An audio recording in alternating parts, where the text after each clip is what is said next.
when I look at some of these figures, according to our research, peak debt will peak at $2 trillion in 2045. That debt will not be paid off until the 2080s. My great-grandchildren will be lumped with it.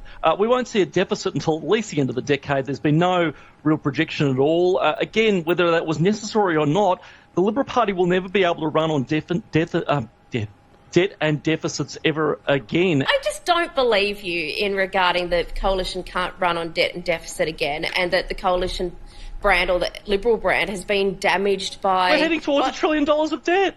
But what would have happened? What the coalition has done, what Scott Morrison has done, he has put a flaw in the economy. Imagine if he hadn't have done that. We would have record unemployment. What else could he do? We would have destroyed the economy to a point that would actually damage future generations even further. Fiona, I'll tell you exactly what Scott Morrison did. He got 8 drongos, with some exceptions, around the National Cabinet table in March and egged them on into shutting down their economies. Those 8 drongos were elected by the Australian people. Okay, let him have a crack. With the greatest respect, I did let you finish.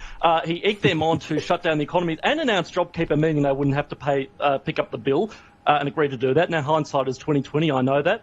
Fine. But with the greatest respect, Fiona, you are reflecting an economic theory that says all the government needs to do to keep the economy running is to pump money into it. Now, by that logic, we may as well pay 500,000 people to dig a big hole and another 500,000 to fill it in again. That's not the way it works. And I'm glad there have been some tax cuts in this budget. But where is the plan on company tax? We have the second highest rate of company tax in the developed world. Instead of making, and where is the debate on IR? Instead of making it easy to hire younger people, we've just given a bit of kit to employers to take on them on and take on the risk of hiring young people in those outrageous wages. Why did we pick 5 areas of the economy to make innovation investments in, or whatever the hell it was? Why did we pick, agriculture, commodities, food, and so on? We should be encouraging these businesses to make it on their own. I don't particularly want to pay my tax to the Australian government, so I can sit around with a big whiteboard and a bunch of public servants with lanyards on to decide which industries are viable and which isn't. That should be made by Australian men and women, free